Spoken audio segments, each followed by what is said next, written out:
सबको जय मसीह की दोस्तों। प्रभु यीशु मसीह के नाम से मैं आप सभी के जीवन के लिए आशीष और बरकत को कहती हूँ। प्रिय दोस्तों, आज मैं लेकर आई हूँ आपके लिए एक बहुत ही खूबसूरत वचन जो हमें बाइबल में यशायाह की पुस्तक में मिलता है, अध्याय 40 और उसके 31वें पद में, जहाँ लिखा है, जो यहोवा की बाट जोहते हैं वे नया बल प्राप्त करते जाएंगे, वे उकाबों के समान उड़ेंगे, वे दौड़ेंगे और श्रमित ना होंगे, चलेंगे और थकित ना होंगे। आमीन। परमेश्वर अपने वचन के पढ़े और सुने जाने में हम सबको आशीष दे। प्रिय भाइयों और बहनों, आप में से जो लोग भी आज इस संदेश को सुन रहे हैं, मेरा पूरा विश्वास है कि आज का संदेश आपसे बात करेगा। प्रभु का वचन हमें बड़ी हिम्मत देता है, बड़ी तसल्ली देता है। यदि जीवन में हमें कभी भी ऐसा लगे कि हमारी प्रार्थना का उत्तर हमें नहीं मिल रहा है, उस समय हम इस वचन को अवश्य स्मरण करें। ये वचन हमें बल देता है, जहाँ परमेश्वर का वचन हमें सिखाता है कि परमेश्वर अपने बाट जोहने वालों को बल देता है और नया बल देता है। यदि परमेश्वर ने चाहा तो आने वाले समय में हम उकाब के विषय में भी एक वीडियो ज़रूर बना करके आपके बीच में परमेश्वर के वचन को ज़रूर शेयर करेंगे। आज हम बात कर रहे हैं बाट जोहने के ऊपर। बाट जोहना मतलब क्या होता है? जितना मैं समझ पाई, मैं समझती हूँ बाट जोहना मतलब होता है इंतज़ार करना। और इंतज़ार कौन करता है? वही जिसे भरोसा हो कि हाँ ऐसा होगा। परमेश्वर का वचन हमें प्रेरित करता है कि हमें यहोवा की बाट निरंतर जोहना है। बहुत बार हम अपने जीवन में देखते हैं कि कई विषयों के लिए हम लगातार प्रार्थना कर रहे हैं, परंतु उसका उत्तर हमें नहीं मिल रहा है। या बार बार जब हम उन विषयों के लिए प्रार्थना कर रहे हैं, अब तो हमारा मन भी हो सकता है शायद हतोत्साहित होने लगा हो या कमज़ोर पड़ने लगा हो। लेकिन आज का वचन हमें सिखाता है कि हमें निरंतर प्रभु में उसकी बाट जोहते रहना है, उसका इंतज़ार करना है। आखिर क्यों? क्योंकि वो अपने नए बल से आपको और हमको भरने जा रहा है। आज बाइबल में से मैं आपको ऐसे 3 कैरेक्टर बताना चाहती हूँ जिन्होंने परमेश्वर की बाट जोहा और परमेश्वर ने उन्हें नए बल से, नई आशीषों से भर दिया।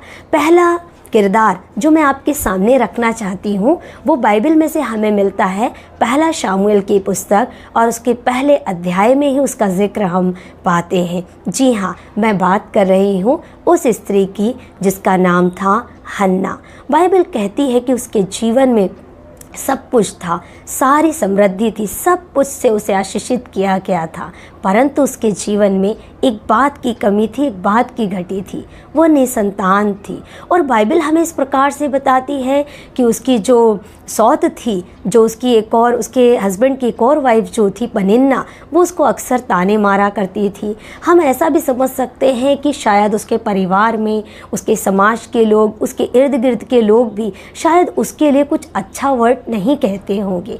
बहुत बार होता है कि हम अपने जीवन में सब चीज़ों से समृद्ध किए जाते हैं, लेकिन किसी एक बात की यदि कमी और घटी हमारे जीवन में है तो आज हम बाइबल की नज़रों से अपने आप को देखें। हो सकता है समाज ने हन्ना की ही तरह, जिस तरह से हन्ना को एक बांझ नाम दे दिया गया, निसंतान का नाम दे दिया गया, हो सकता है कि हमारे समाज के लोग, हमारे अपने लोगों ने हमें उस दृष्टि से देखने लगे हों कि शायद ये कमी इसके जीवन में कभी भी पूरी नहीं होगी। लेकिन बाइबल हमें स्पष्ट रीति से बताती है कि हन्ना हमेशा परमेश्वर के भवन में जाती थी, परमेश्वर से प्रार्थना करती थी। मतलब इतने ताने, इतनी सारी बुरी बातों को अपने अगेंस्ट में सुनने के बावजूद वो परमेश्वर से भरोसे को नहीं हटाई, निरंतर प्रभु में बनी रही।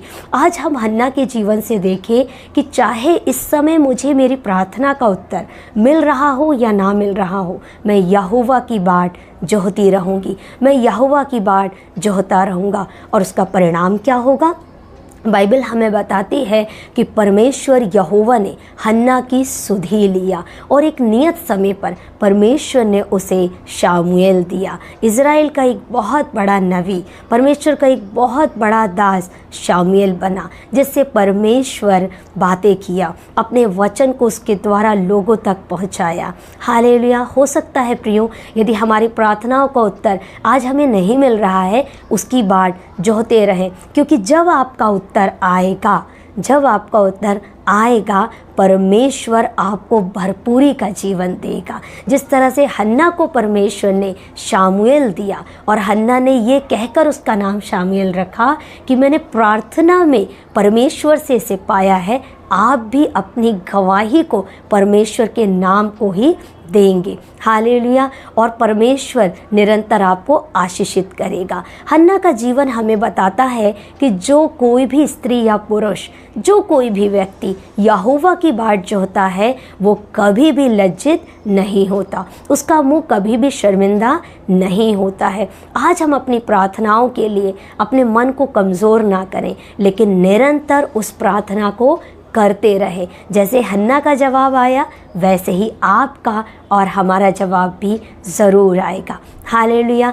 दूसरा किरदार यदि हम बाइबल में से देखें तो बाइबल में हमें लूका रचित सुसमाचार में पहले अध्याय में एक परिवार का परिचय यहाँ पर मिलता है, जो परिवार था परमेश्वर के दास और दासी का परिवार, एक सेवक और सेविका का परिवार, जिनका नाम था जकरिया और एलीशिबा। बाइबल इस प्रकार से हमें बताती है, परमेश्वर का वचन हमें इस प्रकार सिखाता है कि वे लोग परमेश्वर के भक्त थे, परमेश्वर की सेवा करने वाले लोग थे, परमेश्वर से प्रेम करने वाले लोग थे।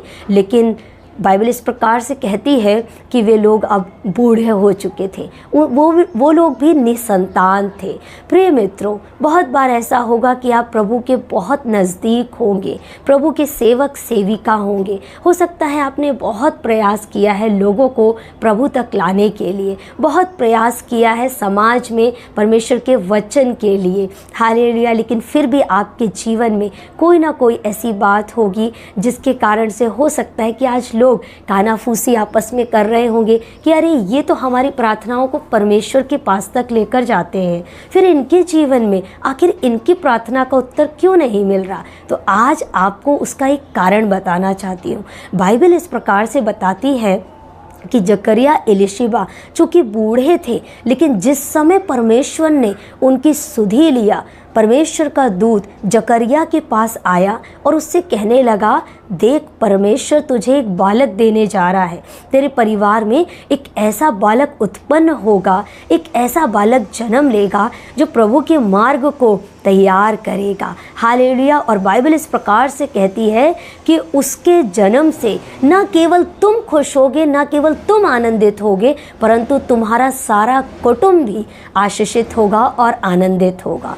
आज हमें ये परिवार इस बात का प्रमाण देता है कि यदि हमारे पारिवारिक प्रार्थना का उत्तर हमें नहीं मिल रहा, यदि हम प्रभु की सेवा में पाए जाते हैं, फिर भी हमारे जीवन में आज हम कोई टेस्टिमनी को नहीं देख पा रहे या कोई प्रार्थना का जवाब नहीं पा रहे, तो विश्वास करें कि आपका जवाब जब आएगा तो उससे केवल आप ही आशीषित नहीं होंगे, लेकिन आपकी गवाही के द्वारा आपका संपूर्ण कुटुंब परमेश्वर आशीषित करेगा, आपका पूरा खानदान परमेश्वर उसके द्वारा आशीषित करेगा। और परमेश्वर ने जकरिया एलीशिबा को दिया यूहन्ना बपतिस्मा दाता, जिसने प्रभु यीशु मसीह को बपतिस्मा दिया। प्रिय मित्रों, हम सीख रहे हैं कि जो व्यक्ति परमेश्वर की बाट जोहता है, जो व्यक्ति परमेश्वर पर भरोसा करता है, वो कभी लज्जित नहीं होता। खुदा उसे बहुतायत से आशीष देता है और नए बल से भरता जाता है। तीसरा उदाहरण मैं आपको बाइबल में से ही देना चाहती हूँ।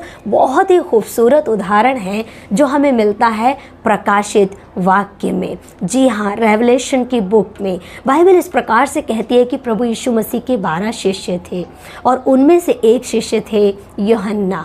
परमेश्वर के वचन को सुनने वाले, सेवकाई में साथ साथ चलने वाले यूहन्ना थे। जिस समय प्रभु यीशु मसीह क्रूस पर बलिदान हुए, इस प्रकार से कहते हैं कि सारे चेले वहाँ से चले गए, लेकिन यूहन्ना जो था वो वहीं पर खड़ा हुआ था। शायद यही कारण है कि प्रभु यीशु मसीह ने क्रूस पर बलिदान के दौरान अपनी माँ को यूहन्ना को सौंपा और कहा कि ये तेरा प्रिय पुत्र है और तू इसकी माता है करके। हम देखते हैं कि सबके जाने के बावजूद, सबके ताने मारने के बावजूद, सबके कुछ भी बोलने के बावजूद यूहन्ना प्रभु की ओर ताकता रहा। प्रिय मित्रों, क्या आज जब सिचुएशन इतनी गड़बड़ हम अपने चारों तरफ देखते हैं, तब भी क्या हम अपने यीशु की ओर ताकते हैं?